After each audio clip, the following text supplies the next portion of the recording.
A to Z YouTube channel में मैं शाहिद आपका वेलकम करता हूं, इस्तकबाल करता हूं। जैसा कि आपने थंबनेल पर देख ही लिया है, शिक्षक भर्ती फेज़ 2, आचार संहिता, जाहिरात और वैकेंसी कितनी आएंगी, इसके मुतालिक हमको बात करना है। तो बहुत सारे नॉलेज, बहुत सारी मालूमात, बहुत सारी ख़बरें हम तक आ रही हैं और बहुत सारी चीज़ें आपको भी ऑलरेडी मालूम ही हैं। तो अगर आप चैनल पर नए हैं तो सबसे पहले मैं आपको कहूँगा चैनल को सब्सक्राइब कर दीजिए, लाइक और शेयर ज़रूर कीजिए ताकि ये जो मालूमात है वो ज़्यादा से ज़्यादा ज़रूरतमंद लोगों तक पहुँचे। तो आप जानते हैं कि फ़ेज़ 2 की तमाम तैयारियां शुरू हैं और उसी दौरान हमारे महाराष्ट्र के अंदर आदर्श आचार संहिता, जिसको कहते हैं कोड ऑफ कंडक्ट, ये शुरू हो गई है। इलेक्शन से पहले कोड ऑफ कंडक्ट लगाई जाती है, आचार संहिता लगाई जाती है। और अगर आप इसके उसूलों को समझ लें तो आपको ये समझने में बहुत आसानी होगी कि फ़ेज़ 2 का प्रोसेस कैसे चल रहा है, क्योंकि अभी ज़्यादातर सवाल जो पर्सनल मैसेजेस के ज़रिए भी और अलग अलग ग्रुप पर भी जो पूछे जा रहे हैं वो ये कि प्रोसेस कैसे चल रहा है फ़ेज़ 2 का। तो इसके मुतालिक ही ख़ास तौर से ये वीडियो बनाना है कि फ़ेज़ 2 का प्रोसेस आचार संहिता में किस तरीके से चल रहा है, या इलेक्शन का या आचार संहिता का हमारी शिक्षक भर्ती के फ़ेज़ 2 पर क्या असर हो रहा है। तो पहले की तमाम बातें आप जानते ही हैं कि हमको स्पेशली रिटर्न में लेटर मिल गया था कि इसको हम जारी रखेंगे, और आयुक्त साहब जो थे हमारे, उन्होंने भी पहले ही हमको ये कह दिया था कि अगर कोड ऑफ कंडक्ट लगता भी है, आचार संहिता लगती भी है, तो हम स्पेशल परमिशन लेंगे इलेक्शन कमीशन से और फ़ेज़ 2 के प्रोसेस को कंटिन्यू करेंगे। तो लिहाजा हम अभी भी ये उम्मीद कर रहे हैं, अभी तक तो हम तक ऐसी कोई न्यूज़ नहीं पहुंची है कि इलेक्शन कमीशन ने प्रोसेस को कंटिन्यू करने के लिए इजाज़त दी है या नहीं दी है, बल्कि ये भी नहीं मालूम है कि अभी इजाज़त मांगी गई है या नहीं मांगी गई है। खैर, तो फिर सवाल ये पैदा होता है कि अभी क्या चल रहा है। तो अलग अलग जगह से डिटेल निकालने के बाद जो मालूमात हम तक पहुंची है हम आप तक पहुंचाते हैं वो, और वो ये है कि अभी ऑफिस के जो इंटरनल काम हैं, जो जिसके लिए कोई शो ऑफ नहीं होता, जिसके लिए कोई दिखावा नहीं होता, या जिसे कहीं पब्लिश नहीं करना होता, वो किए जा रहे हैं। जैसा कि आप जानते हैं, आचार संहिता लगने से पहले ही अलग अलग संस्थाओं को, अलग अलग ज़िला परिषद वगैरह को वीसी के ज़रिए, मीन्स वीडियो कॉन्फ्रेंसिंग के ज़रिए आयुक्त ऑफिस से ये ऑर्डर्स मिले थे, ये निर्देश मिले थे कि आप अपनी वैकेंसी की बिंदु नामावली तैयार रखिए विथ SC/BC आरक्षण, यानी SC/BC आरक्षण को उसमें ऐड करके आप रिमेनिंग 10% और रिक्त, अपात्र, गैर हाजिर, इस तरह की वैकेंसी को, जैसे कि बहुत सारे लेटर आपने देखे ही होंगे, उसको तैयार रखिए। उसको मावक से चेक करवाना है, उसके बाद वो अपलोड होगा, और अपलोड होने के बाद उसकी जाहिरात आएगी, और उसके बाद ही हमको ये पता लगेगा कि किस तरीके से कितनी वैकेंसी, कौन कौन से सब्जेक्ट की, कौन कौन सी कैटेगरी की और कौन कौन सी क्लास की, means 1st to 5th, 6th to 8th, 9th, 10th और 11th, 12th की कैसी आती है। लेकिन एक बात क्लियर है, 1st to 12th, हाँ मैं फिर से बोल रहा हूँ, standard 1st to standard 12th, यानी पहली से 12वीं तक के की सभी वैकेंसी आने की उम्मीद है, बल्कि भरपूर चांसेस हैं। और वैकेंसी ख़ास तौर से मराठी मीडियम की जो प्राइवेट संस्थाएं हैं, उनकी वैकेंसी बहुत ज़्यादा बल्क में अपलोड होने वाली है, क्योंकि खुद जाकर कैंडिडेट्स ने पता किया है तो एक एक संस्था ने 150-150, 200 के करीब वैकेंसी को जमा करके रखा है, उसकी बिंदु नामावली तैयार की है। लास्ट टाइम उनको अपलोड करने का मौका नहीं मिला था। और ज़िला परिषद, नगर पालिका और महानगर पालिका से भी अलग अलग जगह से हमको ये रिपोर्टें मिल रही हैं कि उन्होंने भी अपनी वैकेंसी तैयार कर ली है। टैब जैसे ही ओपन होता है वो मावक वगैरह से चेक करवा के उसको अपलोड करने वाले हैं। तो सारी चीज़ें पॉजिटिव ही हैं। फिर भी मैं आपको बता दूं कि कोड ऑफ कंडक्ट की वजह से प्रोसेस स्लो कैसे हो गया, आचार संहिता की वजह से प्रोसेस स्लो कैसा हो गया। तो आचार संहिता का एक खुला, साफ, सीधा नियम है, एक रूल है। वो रूल ये है कि जो भी रोलिंग पार्टी होती है, जो भी सत्ताधारी पार्टी होती है, या जिस भी पार्टी की सरकार होती है, वो कोड ऑफ कंडक्ट के दौरान, यानी कि आचार संहिता के दौरान या उससे थोड़े पहले भी कोई ऐसे फैसले नहीं ले सकती या कोई ऐसी स्कीम्स लॉन्च नहीं कर सकती जिसका असर वोटर्स को रिझाने के लिए या वोट हासिल करने के लिए किया जाए। और इसी को ध्यान में रखते हुए आज ही एक रिपोर्ट आई है कि महाराष्ट्र की जो कोड ऑफ कंडक्ट लगा है उसमें इलेक्शन कमीशन ऑफ इंडिया ने जो कोड ऑफ कंडक्ट लगने से कुछ दिनों पहले बहुत सारे फैसले लिए गए थे, बहुत सारे जीआर लिए गए थे, उसको रद्द किया गया है। जीआर निकाले गए थे जो, उनको रद्द किया गया है। मतलब इलेक्शन कमीशन ऑफ इंडिया को ये लगा कि इससे हो सकता है कि किसी मखसूस पार्टी को वोट ज़्यादा मिले और इलेक्शन में उनका किसी तरीके से फ़ायदा हो। तो ये उसूल हमारी शिक्षक भर्ती पर भी लागू होता है। तो क्या हो सकता है? तो यही हो सकता है कि अभी आचार संहिता के दौरान जाहिरात यानी एडवर्टीजमेंट मतलब कहाँ की कितनी वैकेंसी कैसे आएगी वो शो नहीं हो सकती। और रही सवाल, दूसरा हमारा बड़ा सवाल है कि वैकेंसी कितनी आने वाली है। तो देखिए बहुत सारे लोग बोल रहे हैं कि कम आएगी, ज़्यादा आएंगी। तो देखिए उम्मीद ज़्यादा से ज़्यादा की है। ऑल मीडियम मिलाकर 14-15 हज़ार वैकेंसी आने की उम्मीद है। उर्दू मीडियम की मुझे खुद और मेरे जो साथी हैं हम सबको 1000 प्लस आने की उम्मीद है। और हम लोग सारी कोशिशें उम्मीद की बेस पर ही कर रहे हैं। उम्मीद के लिए ही हम वहाँ गए थे, पूना गए थे, उम्मीद की बेस पर ही हमने सब किया और आगे भी हमको उम्मीद है। आगे लेकिन फ्यूचर में क्या है ये सिर्फ वक्त जानता है, अल्लाह ताला जानता है, ऊपर वाला जानता है।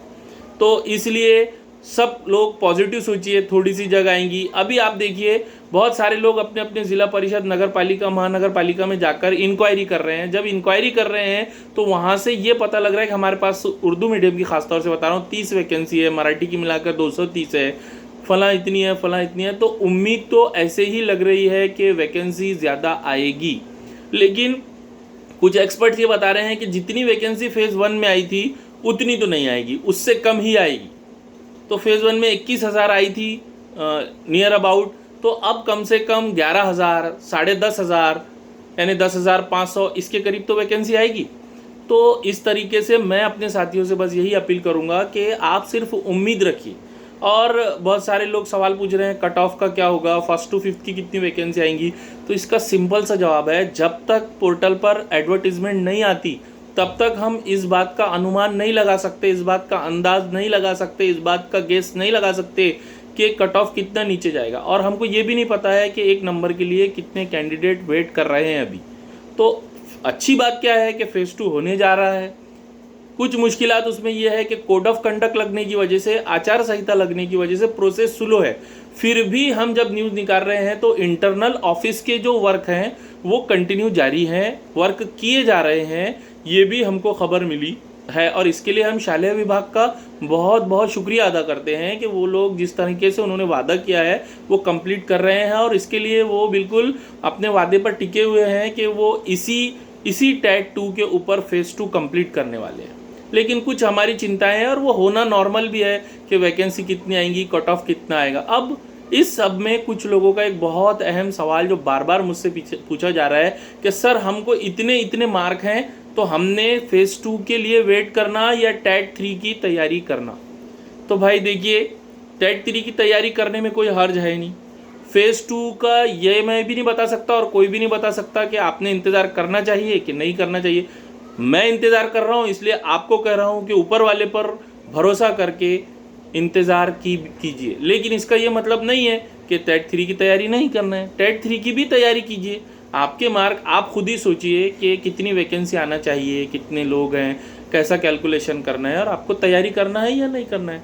अगर मैं आपको कह भी दूं कि वैकेंसी बहुत ज़्यादा आएंगी और खुदा न खास्ता अल्लाह ना करे कम आ गई, तो फिर क्या कर सकते हैं अपन? तो कितनी वैकेंसी आएगी, कट ऑफ कितना आएगा, ये सब जाहिरात आने के बाद हम कैलकुलेट कर सकते हैं, सिर्फ कैलकुलेट कर सकते हैं। एक्चुअल तो जब लिस्ट लगती है तब आएगी। और एक बात मैं आपको बता दूं कि बहुत सारे ग्रुप्स के अंदर, बहुत सारे जो चैनल चल रहे हैं उसके अंदर वो लोग है ही नहीं जो एक्चुअल में जिनको मार्क करीब हैं।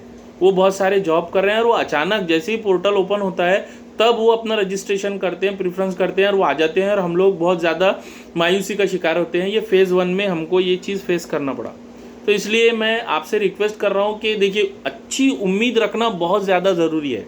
सारी चीज़ें मैं ऐसा मानता हूँ कि अल्लाह पर तवक्कल रखो, अल्लाह पर भरोसा रखो, वक्त पर अपनी मेहनत पर भरोसा रखो तो कामयाबी ज़रूर मिलेंगी। और आखिर में तो यही कहूँगा, अपने मुकद्दर में होगा तो ज़रूर मिलेगा। कोशिश, हर कोई कोशिश कर लो हर तरीके से और पॉजिटिव सोच रखो। तो लिहाजा आचार संहिता के दौरान प्रोसेस बंद नहीं हुआ, स्लो है, वैकेंसी का प्रॉब्लम है कि कितनी आएंगी तो ये हम नहीं बता सकते। अभी सिर्फ मैं आपसे इतना ही कहूँगा कि अगर आप चाहते हैं, अब बहुत सारे लोग ये भी कर रहे हैं कि आप बार बार हमको ज़िला परिषद, नगर पालिका, महानगर पालिका ही जाने के लिए कह दे रहे हैं, तो मैं बहुत डरते डरते आपसे ये अपील कर रहा हूँ, अगर पॉसिबल है आपको तो आप अपने नगर पालिका, ज़िला परिषद, महानगर पालिका में जाइए और उनसे डिटेल निकालिए कि कितनी वैकेंसी आने वाली है। सर आप अपलोड करने वाले हैं, नहीं करने वाले, कितनी अपलोड करने वाले हैं। बहुत सारी जगह से हमको पॉजिटिव भी रिस्पांस मिला है। तो ये सारी बातें आपसे आज करना था, इसके लिए ही मैंने ये वीडियो बनाया है। तो क्लियर सारी चीज़ें हो गई हैं। आचार संहिता में प्रोसेस स्लो हुआ लेकिन बंद नहीं हुआ है, इंटरनल वर्क हो रहे हैं, वैकेंसी अपलोड हो रही है, कितनी आएगी ये जाहिरात आने के बाद पता चलेगा। और रहा सवाल एडवर्टीजमेंट का, जाहिरात का, तो जाहिरात अभी कोड ऑफ कंडक्ट में यानी आचार संहिता में आ नहीं सकती है। हाँ, एक सवाल और था कि हमारे जो आयुक्त साहब हैं मोहतरम जनाब सूरज मांडरे सर, उनका बदली हो गई है, तबादला हो गया, इस तरीके की बातें चल रही थी, ट्रांसफ़र हो गया है। हाँ, उनको एक अतिरिक्त कार्यभार और मिला है, मतलब उनको स्पेशली अभी स्पोर्ट्स एंड यूथ के लिए उनको आयुक्त की पोस्ट मिली है। और वो नॉर्मल प्रोसेस है, क्योंकि कोई भी उनके रैंक का जो ऑफिसर है वो 3 साल से ज़्यादा एक ही पद पर, एक ही पोजीशन पर काम नहीं करता। लेकिन फिर भी हमारे लिए अच्छी बात यह है कि वो अभी फ़िलहाल शिक्षण आयुक्त भी हैं और ऐसा लगता है कि वो फेज़ 2 कंप्लीट करके जाएंगे।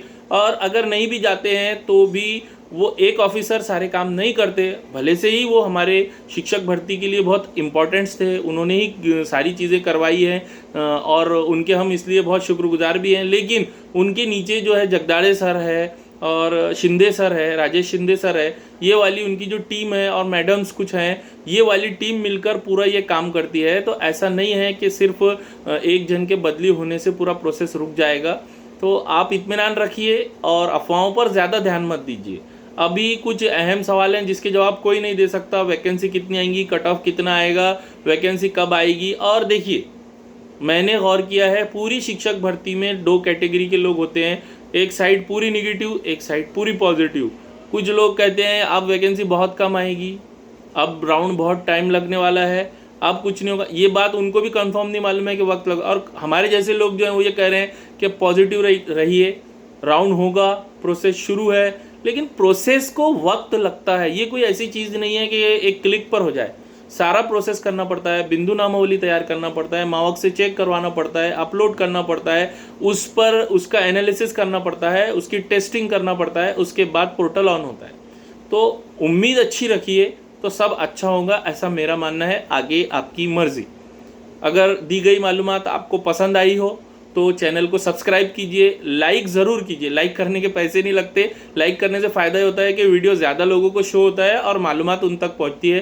तो लाइक कीजिए, सब्सक्राइब कीजिए और शेयर तो ज़रूर कीजिए। आगे जो भी डिटेल मिलती है, जो भी अपडेट मिलती है, मैं आप तक पहुँचाने की ज़रूर कोशिश करूँगा। तब तक के लिए शुक्रिया।